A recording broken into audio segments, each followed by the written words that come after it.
Unnecessary intro song to totally waste your time. So, we have reached the point that AI video is indistinguishable from actual video. Yeah. This is what I've been saying for about, I don't know, a couple of years since I've been using it. We have now reached the point that there is plausible deniability for any single video clip you see on any glowing screen. You cannot know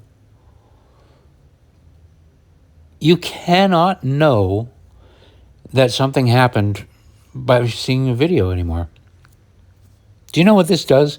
This means that every single court case from here on out can't rely on video.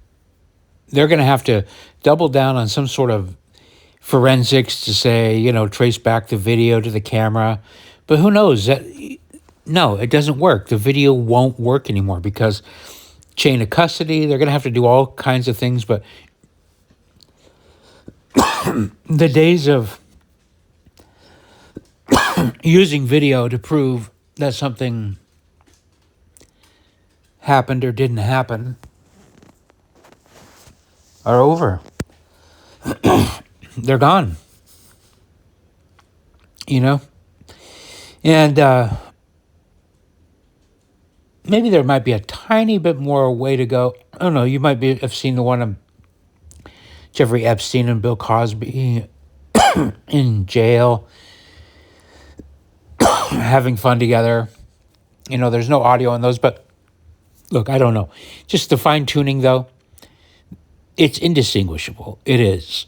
And you know what this also means is, we can assume, I don't know if we have to assume, but it's not unfair to assume that maybe they've had this technology a little longer than we've known about it since Google did their unveiling of VO3 just the other day. And that's when it really went from, holy shit, there's no art. It's to the point where you have to, if you're looking for it to find the AI things in it, at this point, it's confirmation bias. Like, what if you find something or not? It's like, yeah, okay, maybe it isn't. It's going to make you look at all your own videos a different way. To compare, like, because there are artifacts in your own video, the compression algorithms and stuff. You could see a bird flying and then disappear because the JPEG, compression decides they're useless pixels. They're not they're not focused enough, and so it just deletes things. That's what this compression has always done. That banding you see on your TV, it's because it's saying, I don't need to render a million pixels if I could just render 100,000. They're all basically the same color. Anyway, so, but what does this mean? I had a little discussion with a friend just yesterday about it, and there's this one thread I read on Twitter that blackmail is over with. They called it they got a little bit too brainy about it and called it blackmail inflation. They gave this big example of why the record industry and all these other dark characters were so involved in trying to make it so that YouTube couldn't get off the ground, or streaming services, because they wanted to have a monopoly on streaming media, on video, because of blackmail. And the theory goes is that the whole world is run on blackmail. This kind of gets back to what I was talking about my last recording. That Epstein, Diddy, all these other things, Prince Charles, Jimmy Savile, all these guys, all these secret societies are run on blackmail, on having video, pictures. But how does that work now? Let's say you're a bad guy. And you've done some horrific things. Well, you generate a bunch of AI of you doing horrific things. There's video of you, actual video of out there of you doing horrific things. And then you put them all in the same basket and you deny them all. You're denying the real ones, you're denying the fake ones. Needle in the haystack, who's going to know? Plausible deniability. The blackmail racket is over with. But don't despair, criminals. You still got violent threats. I think that's what it's going to resort back to, just plain old violence, But yeah, the video days are over. You can't believe anything you see now.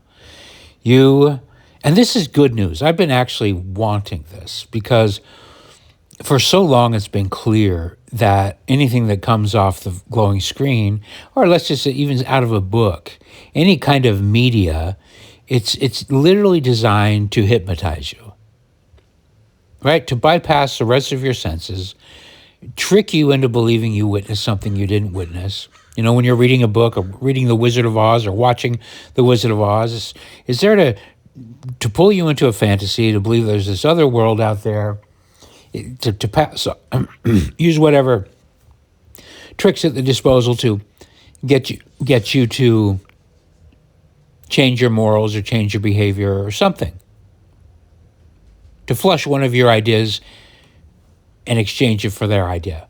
That's what a book is. Here, read this book. I want you to think like me. Listen to this recording, me right now. I want you to think like me. I want, who knows why we do it? I don't know why I do it. I don't know why I have this need to talk into a box, But here we are. We're now at a place where finally trust should be, all the evidence is there to present to anyone to say you cannot trust what you read in a book, what you see on a screen at all. Nope, you can't.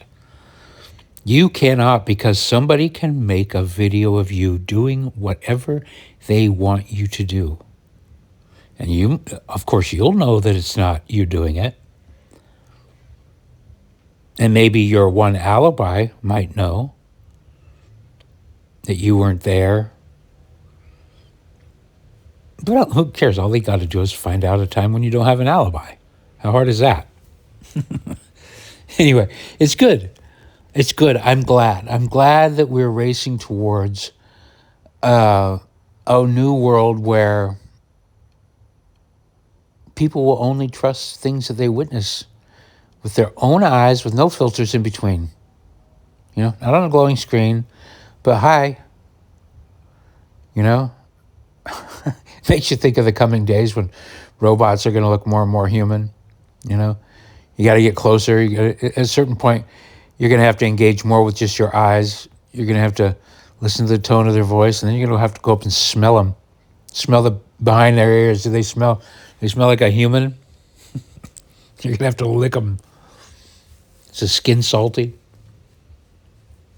But yeah, I think this idea that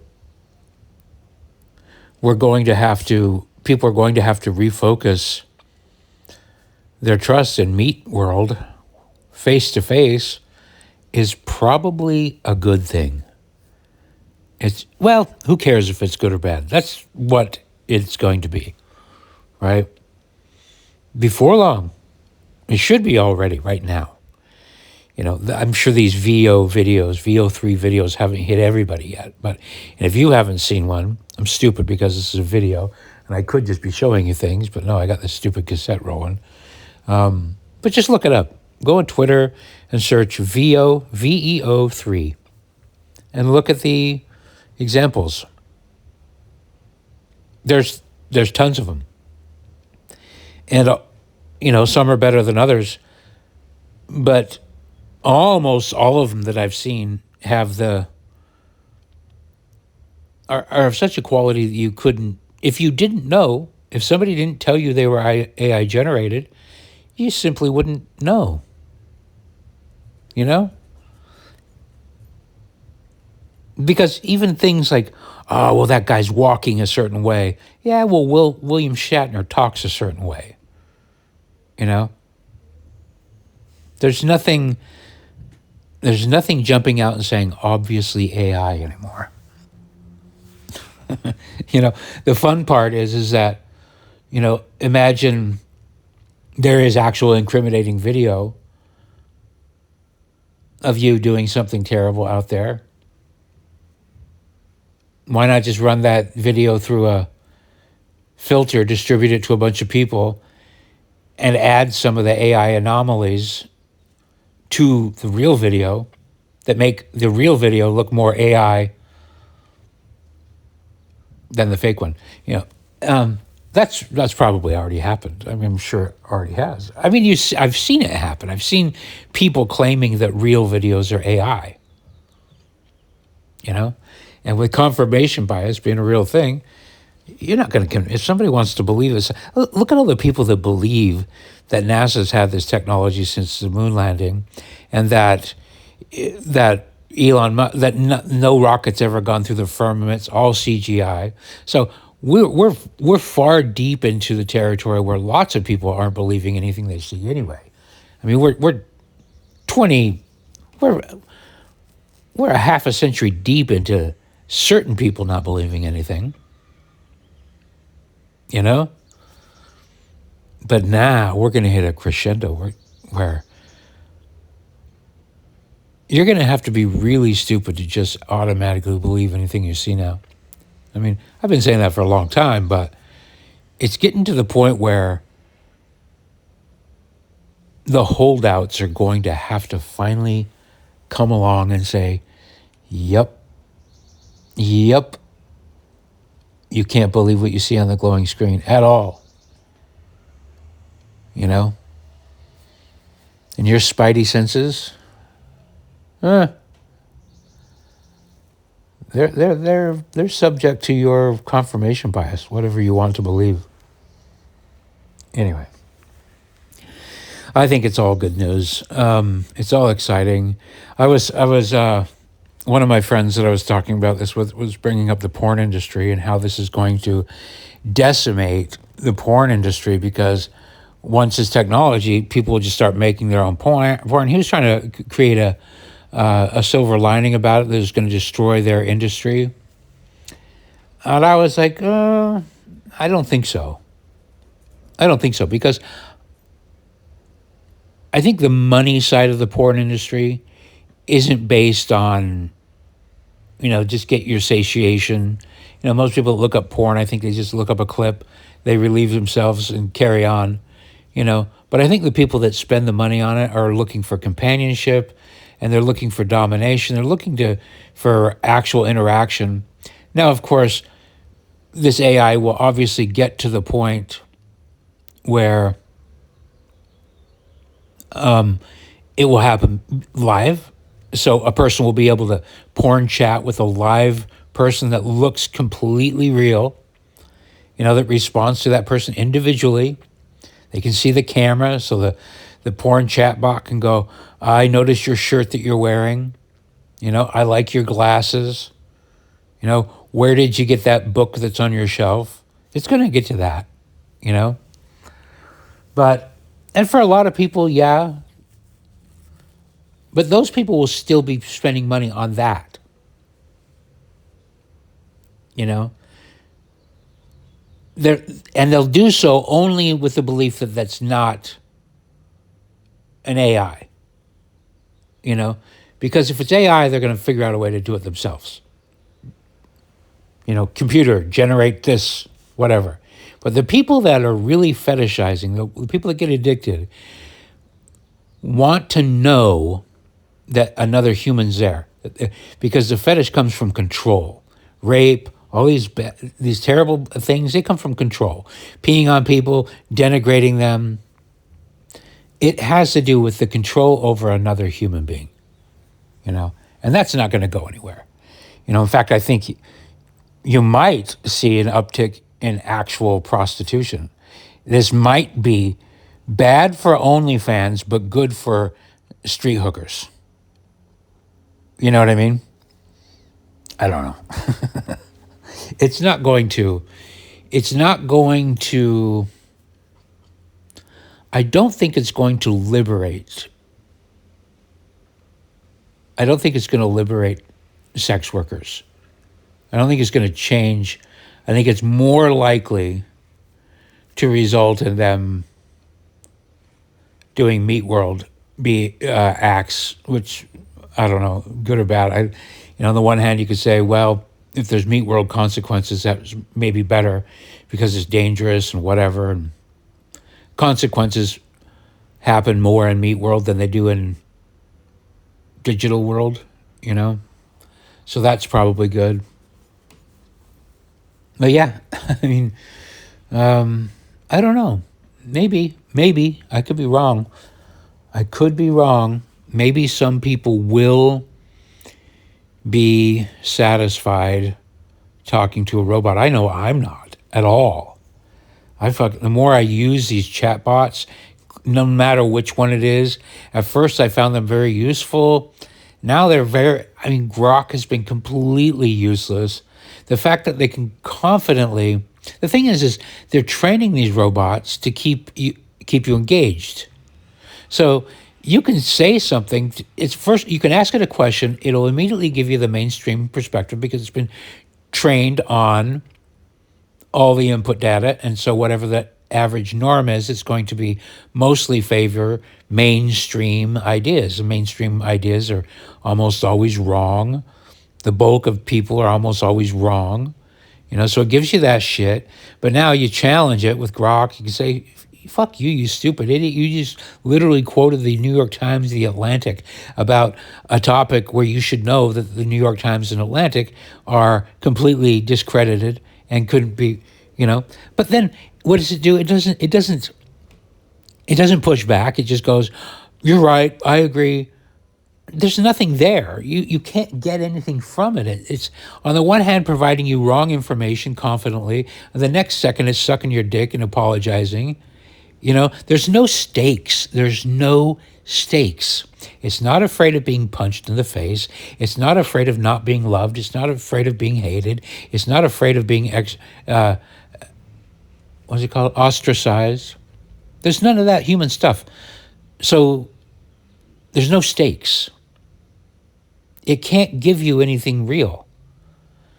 So yeah, the more I use it, the more I hate it.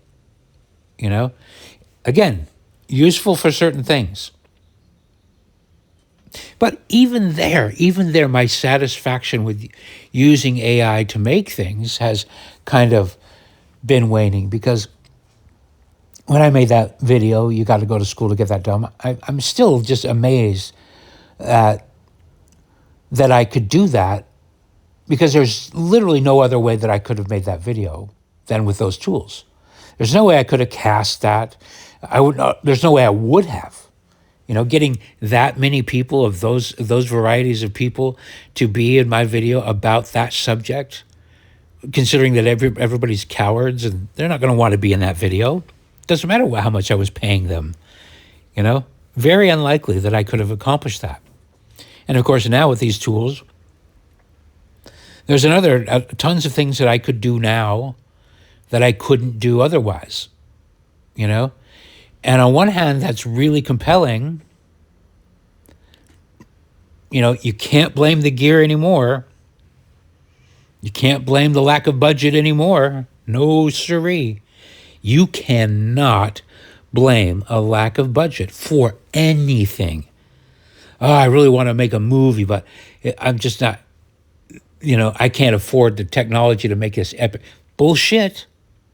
If you're a storyteller and you want to make a movie, you can make it. You can make $100 million movie now for $300 and time and investing your time. You can do it. Will you? No, you won't. You'll look for a different excuse to not do it, That's kind of the argument I've been making about AI is that the amount of artists in it never increases or decreases. I think it's just like nature keeps things in check. It doesn't matter what tools you make available. There isn't suddenly, it doesn't increase the amount of people that dare to tell the stories that engage people to the level of, giving a fuck. I'm still surprised. I look, there's been some really clever uses of VO3 in the last 3 days since it came out, and they're fun, but it's absolutely amazing that I can make these songs with AI and make videos with AI, but am I doing it? No, I'm still sitting down at my piano writing songs with my ping song partners, And there's weird, I don't know what it is. It might be the same thing that's always kept me from sharing art in the past, so that I don't want to really interact with strangers that much. I don't want to poll them and ask them what they think about my art, because I don't care what they think. No disrespect, but it's no respect. I don't respect your average person. Respect is something that's earned, and obviously average people haven't earned my respect, so why would I care what they think? But all these tools are available to me for cheap and free. Last year at this time, I made like 8 videos from, a few some selected songs of hundreds of songs that I made during that time. I've still written a lot of songs, but I haven't used AI for months to make them. Why? Why haven't I? It's amazing. It's fantastic. But it's just this, to be prolific, it comes in waves. It's not constant, You go through a phase of producing a lot, then you don't, and,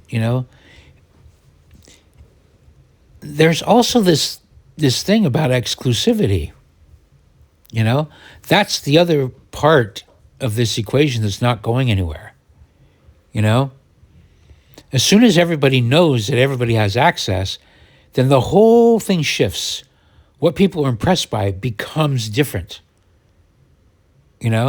I relied upon being able to put tons of time and effort into ridiculous ideas. Like even like at the first beginning of these AI songs, you saw my nachos. Maybe I don't think I posted the nachos video, but I did. I forgot to get salsa, and just ridiculous songs. The banana song. I wasn't unique in that. Almost everybody rushed to do ridiculous lyrics because the juxtaposition of the complicated production and the polished production with the retarded lyrics is what wouldn't have happened, because you couldn't have convinced a singer or a band or a studio or a record label to allow you to release something so ridiculous. It was the fact that the ridiculous thing was wrapped up in this glossy production that made it interesting. But now everybody has access. Everybody has ridiculous ideas. That was my thing. Is back then I was actually executing ridiculous ideas. And so it was that time investment behind the ridiculous idea that I think is fascinating. When people go, oh man, this guy put a lot of time into this fucking painting of a retarded pickle. That becomes the story. The human behind it. You did that. Why did you do that? That's fascinating to me that you do that. But now that's gone. The time investment is gone. So that gimmick is disappearing. Even the style is disappearing. People that had meticulous styles, lots of, I did that. It's probably insecure. Like my drawings, lots of cross-hatching, lots of little tiny details. Well, now AI can reproduce those details lickety-split. So even the details aspect is gone. So another gimmick has fallen by the wayside. Is that good or bad?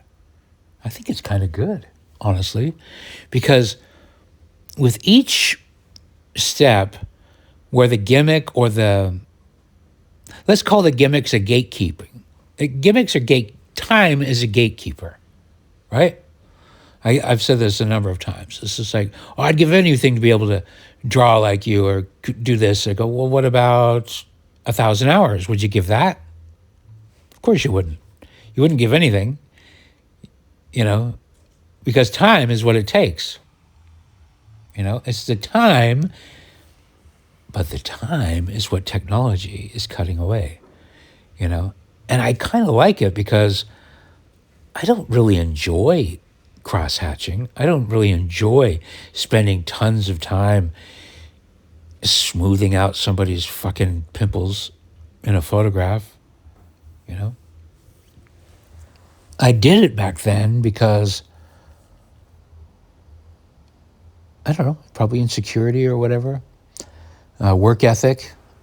Maybe it was a virtue, maybe it was a vice, I don't know. Maybe a little bit, a mix of both things, but that gimmick, that gate, is no longer there.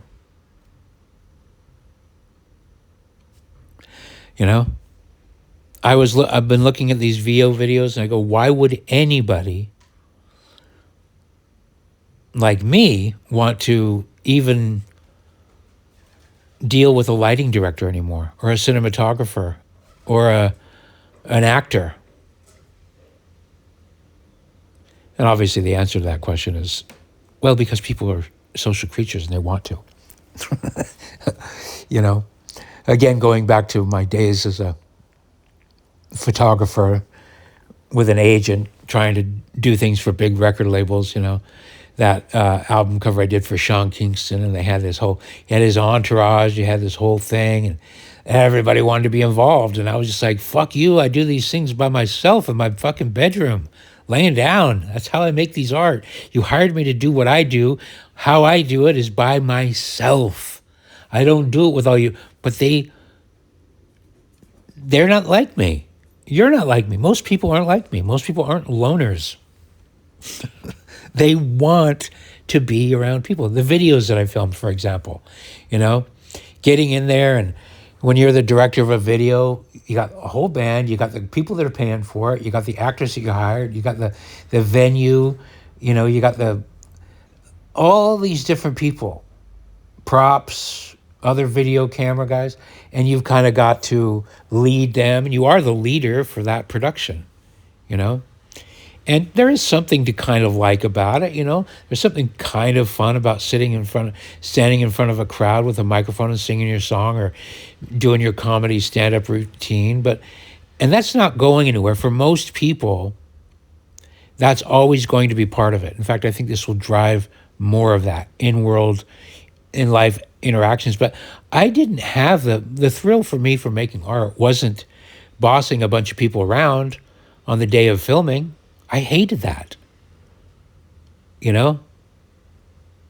And quite frankly, I don't think I was very good at it. I would upset people because I'd get frustrated. My frustration would boil over onto them.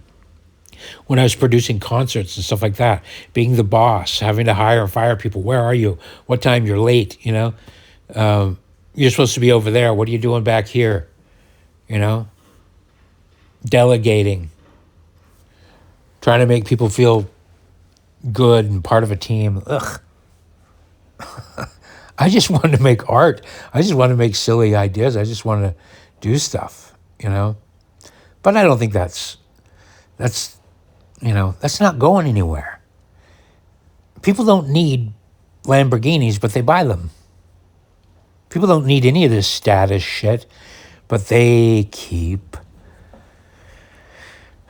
They're still going to want to fill stadiums. They're still going to want to control people. They're still going to want to put some little fucking dude in a collar and a ball and gag and pee on him on the street in San Francisco. People are weird, man. People are fucking weird. They want to control other people. Most of you are probably in relationships where you're controlling and being controlled by the other person. And I get it. So what other reason would you have to get on a roller coaster than wanting to have something flip you around and control you and throw you side to side, you know? Like this whole world is filled with evidence of people not wanting to be controlled and wanting to control others and wanting to be controlled. But I'm not like that. So that's not going anywhere. So as much as we like to imagine how much things are going to change things, there are certain things that just aren't going to change. They're not going to change. Avenues and options are being made available, and that's great. In my world, because I project my values onto others, I think, why would anybody else ever make a film the old-fashioned way? Again, I ask that question. I know the answer is because the world isn't like me. Seth Rogen, these guys are doing the Apple TV and the Netflix. It's not about making art for them. It's about being around other people and making art.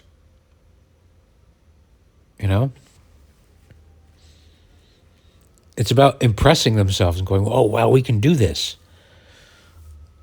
It's about getting somebody to pay a lot of money.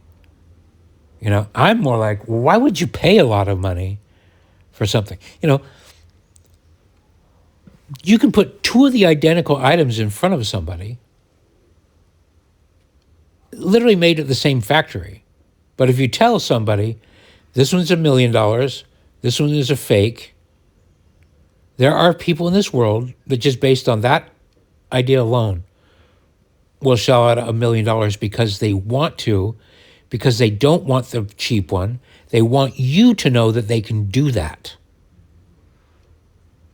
And they also want to extract that $1 million from you and then buy something for $1 million to prove that they've extracted $1 million from somebody else. That's not going anywhere. That's going to stay the same. There are going to be people that their ambition to have a giant company has very little to do with whatever widget they are selling.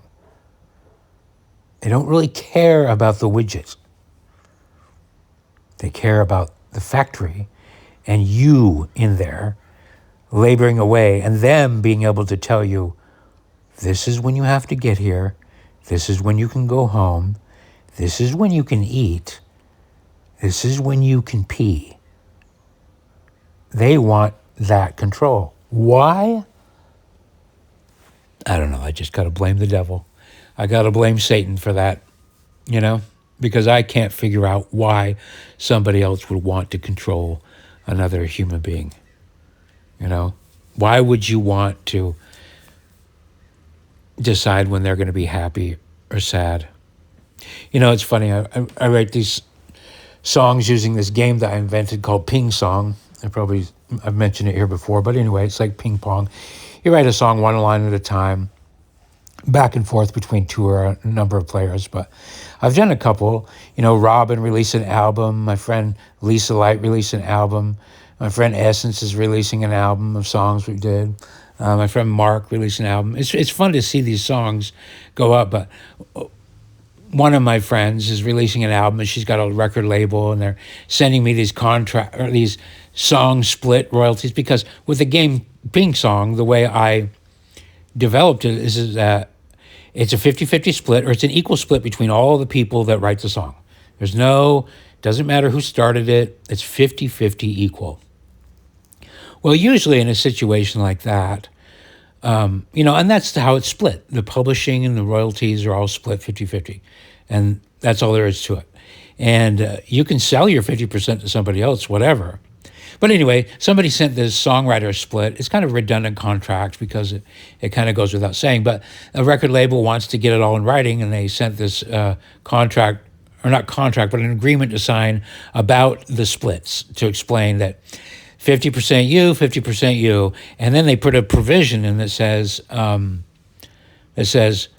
and if there's going to be any licensing of this work for any use, for sync licensing, which means in a film or commercial or whatever, all of the parties on this thing need to give their consent. And I say, no, I object to that. That's not part of this ping thing.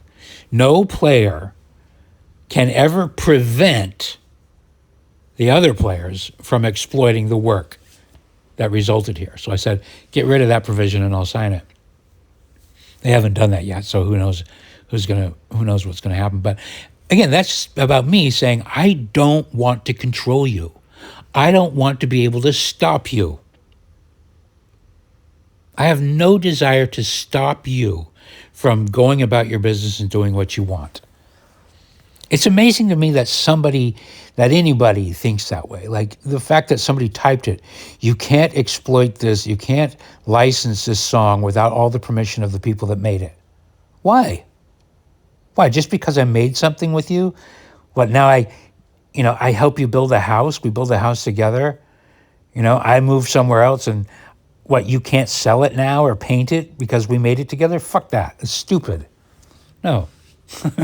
Of course you can go out and do whatever you want to. You got to pay me my share. If you get paid, I get my percentage, but why would you want to stop somebody? Well, because what if you don't want your song to be used for Pepsi? Well, then don't do it with somebody else that might want it. How about that? If the partner you chose wants to license the song that you made together to Pepsi, why the fuck do you think you can stop them? Just because you did it with them. Well, I don't want my half to be part of that. Well, fuck you. Well, fuck you. You can't stop somebody else. When you partner with somebody, you got to realize that they're going to have their own ideas. Anyway, I've gotten way off track. But anyway, that's not going anywhere. That's the point I'm trying to make, is that no matter how much AI changes stuff, most people are going to want to still engage in activities where they're controlling, they're demonstrating that they have power in their little life here. They have influence. They want to get you to sign that contract. Half the time it's not even that they care about what's in the contract. Of course they do, but just getting you to sign it. Just getting you to report to work in the morning. Ha! I know that person likes to sleep to 9, but I'm making them show up at 8. I'm controlling them. And it's worth it to them to pay you to do that. Just like it's worth it to people to pay hookers. To let them pee on them and poo on them. Anyway, it's a sick, sick world. But ain't it beautiful? And you know what? For all you know, this is all AI generated. Huh? Prove that it isn't. Prove to me that this isn't AI. You can't. Thanks for listening. Unnecessary outro song to totally waste